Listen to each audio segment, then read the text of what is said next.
Hello and welcome back. I am Chris with Marksman Shooting Sports and WeBuyGuns.com in Westfield, Indiana, and you are watching Marksman TV. Welcome back to another weekly used gun review. Remember, in these videos, I take about 8 used firearms that have come into the store and give you guys about a 2 to 4 minute review of each to give you guys an idea of some different stuff out there on the market.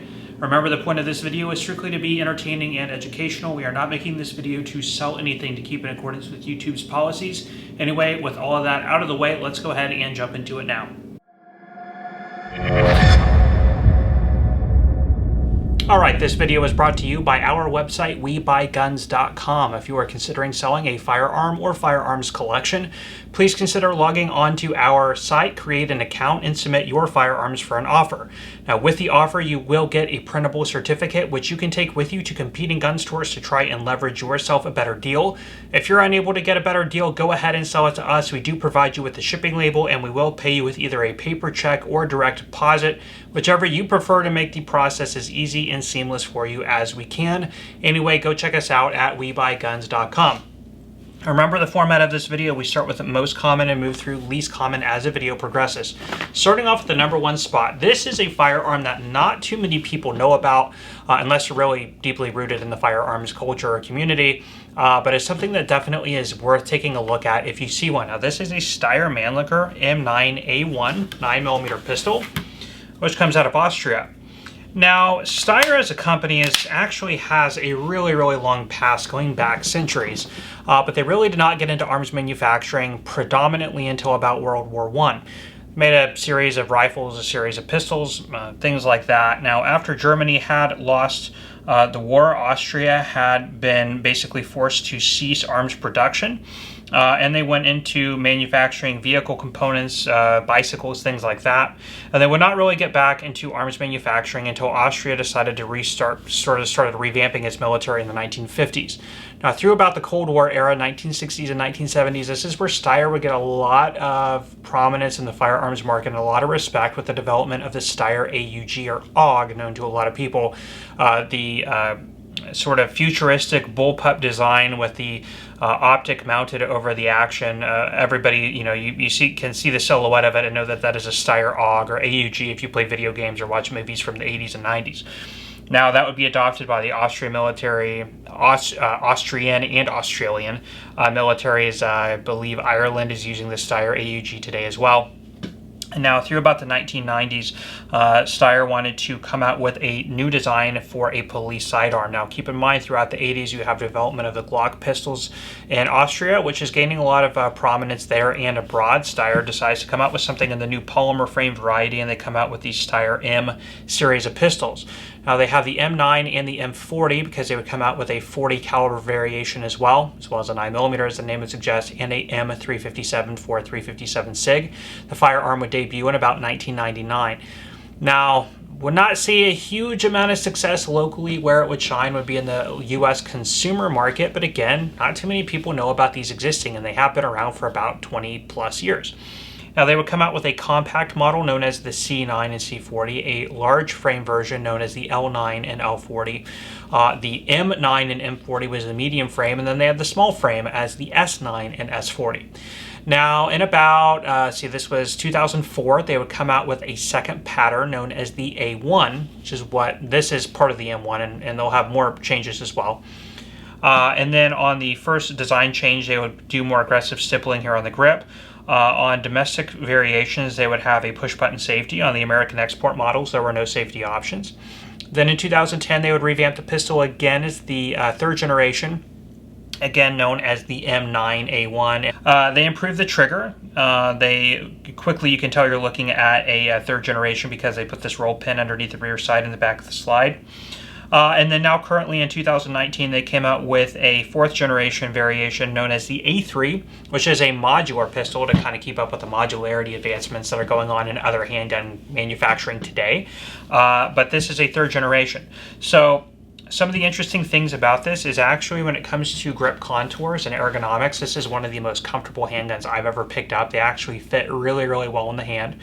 And another interesting feature about it is its pyramid sights. They are metal in construction, and you do have two lines here in the back which meet into a triangle type point here in the front. If you look in the back, you almost have this sort of hexagonal type of configuration in the back with the sights in the back of the slide. So it is a weird, different type of feel to it, but it gets you a really low bore axis, and actually they're very, very pleasant to shoot, very easy to shoot, and they are a really, really good handgun. So again, if you don't know about these, definitely worth picking up and taking a look at. Now, price on the market, these will fit in line with other things like Glocks and M&Ps and XDs. They're in about the $500 to $600 range. Used, you should be in about the $400 to $500 range. So again, definitely worth taking a look. The Steyr M9A1. All right, up next is a really cool surplus pistol that I'm pretty fond of. Most of you are going to know what it is. This one comes to us from a viewer in Illinois, so thank you so much for sending this one along to us. This is a Bulgarian manufactured Makarov PM pistol. Now, the story with this would actually begin back, if we look around the time of World War II, Russia is issuing a series of sidearms, the first being the Model 1895 Nagant revolver, chambered in 7.62 by 38 rimmed. It's a really weird casing with a bullet actually inletted into the casing itself. And the Tokarev TT-33 chambered in 7.62 by 25. Now, as the war would progress, you would see a lot more TT-33s being issued. Now, the 7.62 by 25 is a very high velocity, very hot round, and the firearm itself is pretty large and pretty heavy. In fact, I have one here. I'll show you just one second. Here is a TT-33 actually from the same seller. Now, this one was made in Poland. And this is kind of interesting. You get into the Cold War era with the Russian variation or Russian design of handguns and rifles that are adopted by other Commonwealth nations. This is kind of a stereotypical of that. But getting back to the Makarov, now as the war is winding down in 1945, Russia is actually getting into the SKS and then the AK-47 variants. It is deciding that it's wanting to revamp or get into a new sidearm as well. So at about the end of 1945 to 1946, Russia would put out a solicitation for a new military issue sidearm that would replace the TT-33 as a standard issue in the Russian military. Now, there was a submission from about 8 or 9 different arms designers and manufacturers, one of which was Makarov, with this design. Now, Makarov would co-opt the design of a new round for it known as the 9x18 Makarov. Now, if you know, 380 is 9x17. The typical 9mm that we know today is 9x19. The Makarov round is 9x18. Now, during the solicitation from Russia, they had a couple things that they wanted it to be able to employ. It would either be the 7.62 by 25 or the 9mm that everybody else was moving to. Of course, they would go to the 9x18 instead of the 9x19. It must have a manual safety, and it must be cheap and easy to manufacture. Those are the 3 big things. Well, getting into the cheap and easy to manufacture, some of the arms designers, including Makarov, had been looking at the success of the PP and PPK pistols coming out of Germany that they had faced during the Second World War. Some of the things that they had noticed that it was very easy to maintain, very easy to disassemble, and very simple to manufacture. And it was based off of this principle of a straight, if I get this right, straight, and disassemble it here for you, straight blowback action, where you have a fixed barrel, and the mainspring is basically coiled around the barrel, and the recoil energy from the spent casing itself will actuate the slide. Very, very simple, very few moving parts, and very accurate because you have a fixed barrel platform. It's not rotating, it's not tilting. This design has been replicated over and over again with other modern things that we see today, like on the Burst of Thunder series of pistols.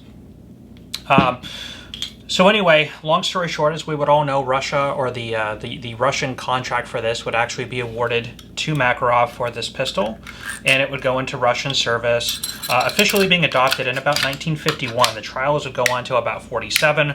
The Makarov would be further sort of honed in to meet the requirements for the military, and then adopted in 1951, and is still technically in service today. Now, during the Cold War, as we had alluded, a lot of the COM-bloc countries, this would be like China, Bulgaria, East Germany, Poland, they would adopt different Russian-manufactured firearms. Now, of that, there would be 4 countries, essentially, that would adopt this exact model, the Makarov PM. That was, of course, Russia, China, East Germany, and Bulgaria. Other countries like Poland would go with the TT-33 variation. Yugoslavia had a TT33 variation, and there was a company in Russia called Bakhail that would come out with the IJ70, which was a commercial export variation that they would bring into the United States in the 1990s. But if you wanted a military Makarov with the iconic red grips and everything, the pattern was essentially identical between the 4 countries that manufactured them. Now, on the market today, they do have a very wide range in value. The Bulgarians are definitely the most common and least expensive. And right now, they're climbing up to about the $500 to $600 range plus. Followed by probably the Chinese would be the next in line in terms of value. And those are going up, you know, again, $700 to $800 maybe. The German ones, a little bit higher than that, maybe 1,000 plus. And then the Russians are going to be the most desirable, and I've seen those get upwards of $1,500. Again, there's really no functional difference between the 4. It's just going to be rarity for collectability and things like that. Now, if you guys remember, about 3 or so years ago, these Bulgarian Makarovs were actually being imported into the country, you know, by the pallet load. You could get them from a lot of retailers and websites for about $380, $400 shipped. Sort of thing. So those have since dried up, and now, you know, we're seeing them past $500, $600. If you are interested in the sort of Cold War era, there's probably no handgun from that period that is more iconic than the Makarov PM. Really, really cool handguns, really iconic, easy to use and shoot. The 9x18 Makarov, again, developed because it was more powerful enough to actuate the fixed blowback slide on a larger frame handgun, but not so overpowered that it was too jumpy in the hand. In fact, these are actually kind of snappy handguns. And there are other variations on this concept that were developed by other countries, like the P64 in Poland. The Hungarian FEGs are along the same concept as well, but the true Makarov PM, there's only those 4 countries that made them. So really, really cool. Happy to get this in, and thank you to our viewer in Illinois. All right, up next is another one that comes to us from a different viewer in Illinois. So thank you so much for sending this one along to us. This is a Rock Island 1911, specifically the M1911A2 TCM. Now, Rock Island 1911s are not inherently special or rare by any means. In fact, they're meant to be quite the opposite.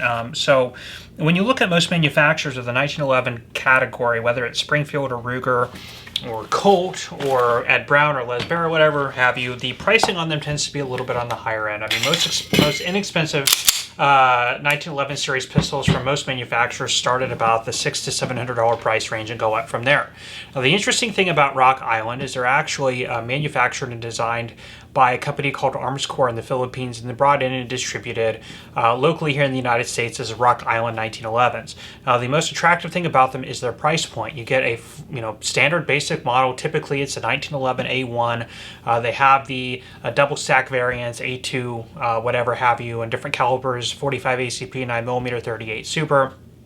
And they typically run you, under most circumstances on the new market, between about $400 to $600 for most of their product line. They do have stuff that does reach up there that's a little bit more, what I want to say, like tactical and upgraded. You might be up to the $700 to $800 tops range on their pistol line. So they do make, actually, it's a really good quality 1911. Brought into the country and sold at a very affordable price for people who want to scratch that 45 ACP bug without breaking the bank. Now, what they did with this product specifically is they made it a conversion into a 22 TCM. Now, 22 TCM is a caliber that was actually designed by Arms Corps as a proprietary cartridge based on the 223 casing, which was shortened down to put it into a much shorter package.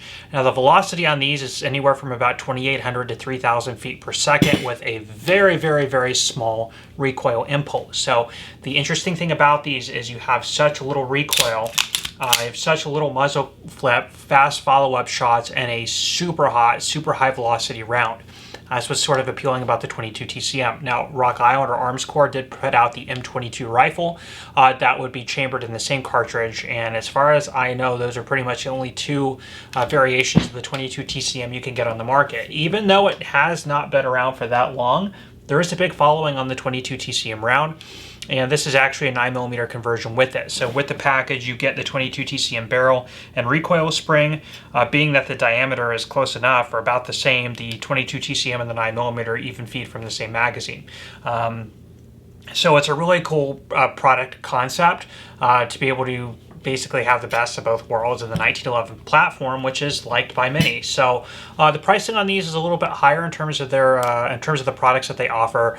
Typically, right now, you're going to find them new for probably around the $800 mark. Used, you might be in around the $700 mark or so. So somewhere around in there. Prices under normal circumstances might be a little bit lower, but it is a little bit on the higher end because it does come with the complete caliber conversion with the firearm. So really cool product. Really happy to get this in, and that is the Rock Island 1911A2 22 TCM conversion. Okay, up next I have a couple really cool Beretta handguns that come to us from a viewer in Ohio through our website. So thank you so much for sending these along to us. What I have here is a Langdon Tactical Elite LTT, and then this is the Wilson Combat Centurion. These are basically co-opted upgraded versions off of the Beretta 92 series of handgun.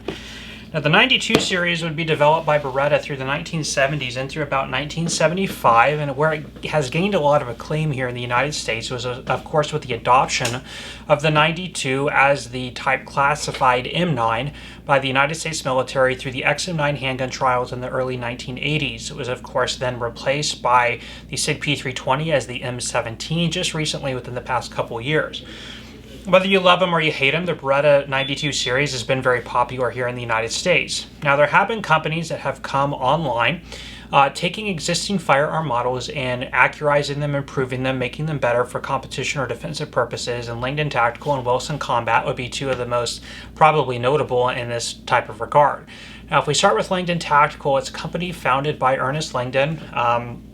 Ernest Langdon has been in the firearms community for the better part of the past 30 years as a technical advisor, a shooting enthusiast, competitive shooter, and a retired, veteran of the Marine Corps. And he has come up with a company basically, again, taking existing firearm patterns and revamping them to make them more suited for competition shooting purposes was his main goal.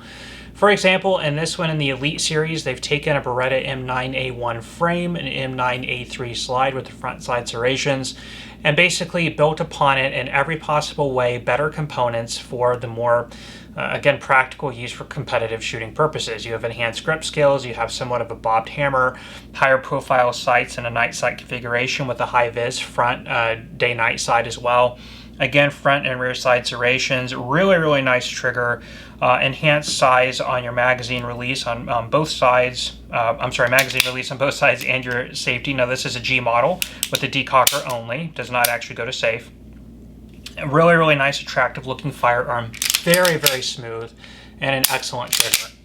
Really nice, really light reset if you saw that. Reset right there, right into a clean break. So just an excellent firearm. Now, Wilson Combat, I did a video on Wilson Combat in part last week with the Premium 1911 video. You can go look at that if you want to see more detailed history on his 1911 collection. But here, this would really harken back to his more humble beginnings back in about the 1990s when he was really known more as a gunsmith who would take, again, pre-existing designs and expand upon them to make them better, more accurized, and better for competitive purposes. Now, Bill Wilson himself was a competitive shooter, getting into competitive shooting and semi-automatic handguns in about the 1970s. Being on a tight budget, he did not have much to work with in terms of going and purchasing really nice, well-made, high-class firearms, so he would start competing with the standard government 1911 and then quickly begin tinkering with and making it better. He had been working with his parents' watch and jewelry company, so he had really a good eye and good hand for working with intricate parts and things like that, so he would improve upon his 1911, and he did such a good job that friends and other competitive shooters in the circuit would take notice of his work and ask him to do the same for theirs. She, through the 1990s, would turn into his own gunsmithing business, where he would tinker with and make improvements upon other designs. Now, as time would go on, he would realize he wanted to come out with his own line of firearms, which is more or less how they've ended up where they are today. But the whole idea of working on other patterns of firearms is something Wilson Combat still does, and that's exemplified here in this Wilson Combat Centurion 92 series of pistol. Again, totally revamped and worked through by Wilson Combat and put out. Now, both of these are products actually co-opted and branded and sold by Beretta in this configuration, and they do start at about the $1,100 price range. Now, I don't think that they're really manufacturing either one currently. If you go on Langdon Tactical's website, they talk about how supply of the 92 pistols has dried up, I guess, with recent events and things going on. I don't think that they have plans to stop manufacturing them, but right now they're pretty hard to get new. And again, at a price of about $1,100. Used, you should be anywhere from about 800 to 1,000 respectively. I've seen them sort of hone in around that particular price point. If you currently own an M9 or 92 series and you want to have it upgraded, you can go ahead and just send it into Langdon Tactical or Wilson, and they will overhaul it for you, of course, for a fee. I don't know what they charge. Probably several $100s to accurize your gun, add the enhanced grip scales and the triggers and all that sort of thing. So I know people who have done that as well. But anyway, really, really cool firearms. Glad to get those in side by side as kind of the two premium M9s or 92s that you can get, the Langdon Tactical and the Wilson Combat. So there you go. Okay, up next I have a pretty unique revolver from Smith & Wesson, and this one comes to us from a viewer in Wyoming. This is a Smith & Wesson 647. It is a -1 model from their Performance Center. Now, this is a revolver from Smith & Wesson's lineup that there is really not a whole lot of information on out there. In fact, what I know about this is going to be relatively limited.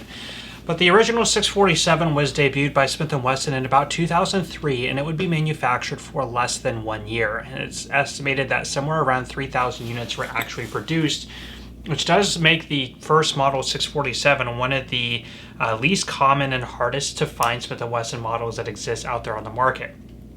Now, they would stay discontinued until about 2011 to 2012. They would come out with the 647 again, but only as a Performance Center offering in this configuration. Now, this does have a heavy fluted stainless barrel, and it's 12 inches in length, with a pretty easily removable front sight. You have a 1913 rail up here in the back if you want to mount a scope, and a rail section down here for a bipod. In fact, this would actually be sold with a UTG red-green dot scope, as well as a UTG bipod. And UTG parts in and of themselves are pretty inexpensive, so it was kind of a throwaway add-on that would come with the package. But you could put something else on there. Now, this came to us without the bipod or the scope. But actually the ones I've seen sell on the used market typically don't have those as well. Again, not the highest quality. Anyway, it is a 6-round capacity stainless finish built on their K-frame. Again, 12-inch barrel, and then you have the Performance Center grips. I do not believe that these are manufactured today. I did not find any information about them being discontinued, but I'm not finding them available for sale anywhere. And if you go to Smith & Wesson's website, the information on this is archived, which again leads me to believe that these are out of production again. So I do not know how many of these are actually manufactured and sold, but I do know that the 647 line inherently is very, very hard to come by, and it's very interesting. There are other variations like the 648, which is similar but in different calibers, like the 22 Magnum, for example. But the 17 HMR variation like this is going to be pretty tough to come by. So really happy to get this in to share, even though I don't know too much information about it.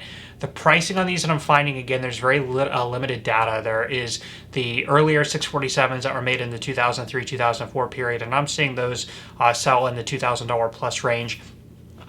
These guys, I've seen a couple of them sell, and they're typically in about the 1,800, give or take, price range. But again, not very much data out there on the market in terms of where these land. So something that I am not really too familiar with. Did not know that they really, I did not really know anything about the 647 until I got this in. So perk of the job, getting these interesting things in as a learning opportunity for me. So if you do know about these, please let me know down in the comment section. But it is a very nice, unique, interesting revolver, and definitely a must-have for a Smith collector, especially one that likes 17 HMR. So really, really cool. Happy to share that with you guys. Okay, up next is a very interesting pistol that comes to us from a viewer in Colorado. So thank you so much for sending this one along to us. This is a Zev Technologies OZ9C.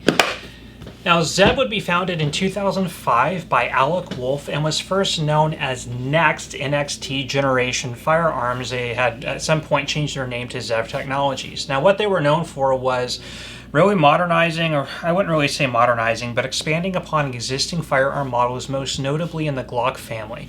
So they would do things like take the slide and do really intricate machining cuts, add lightning cuts, change the finishing on them. They would have their own barrel, slide configuration, trigger assemblies. They would do custom work on the grips and really make them customizable into your own, again, particularly in the Glock lineup. Now, they would get a lot of attention in 2018 at the 2018 SHOT Show when Ed Brown would announce a partnership with Zev Technologies, and they would come out with a custom line of their 1911 firearms, again co-opted between the two brands. That's when they started getting a lot of attention. They have a big Instagram following and all that, so you can see all the custom work that Zev Technologies does. Now, they have been working for the better part of the past 10 years, coming up with their own very own 100% from the ground up built firearm that they market and distribute themselves, and that was known as the OZ9 and OZ9C, which is what this is, completely made by Zev Technologies. Now, if you look at the firearm, there's a lot of inspiration obviously taken from Glock, and some inspiration taken from the 1911 model as well.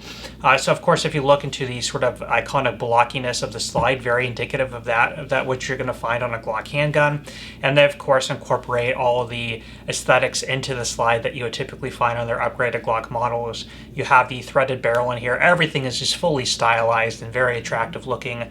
Optics plate cut right up here at the top. Drift adjustable sides, high-vis fiber optic, really nice in contoured beaver tail here on the frame. Now the frame does have an 11-degree grip angle, indicative of that of a 1911, so that sort of ergonomic is going to feel very comfortable to a 1911 fan. The overall outlay and feel, the function of the different mechanics on the firearm is going to feel very comfortable to a Glock shooter. So really, really interesting concept marrying the two. Another interesting feature is you do have a polymer frame shell here, but the interior chassis system is pinned in place, and the 1913 rail section is actually integral to the internal chassis itself as one single piece. So you have that nice extra reinforcement out here at the front of the frame, with your rail section being metal, and where you can kind of save on cost and on weight over here by making the rest of the frame a polymer where it does not need that extra reinforcing. So something I have not seen done on other brands before. So really, really cool and thought out pistol. Brand new. These have a retail MSRP of about $1,600. Typically, you might find them a little bit less than that on the used market. They may hover around the $1,000 or so mark. There's really not a lot of sales data on these, as they have not been out on the market very long. So anyway, really, really cool to get that in. The trigger on these, I've noticed, really, really clean, easy break. A little bit of a longer reset. Right there. So not bad. I mean, definitely better. So there's a little bit of take up there and a break.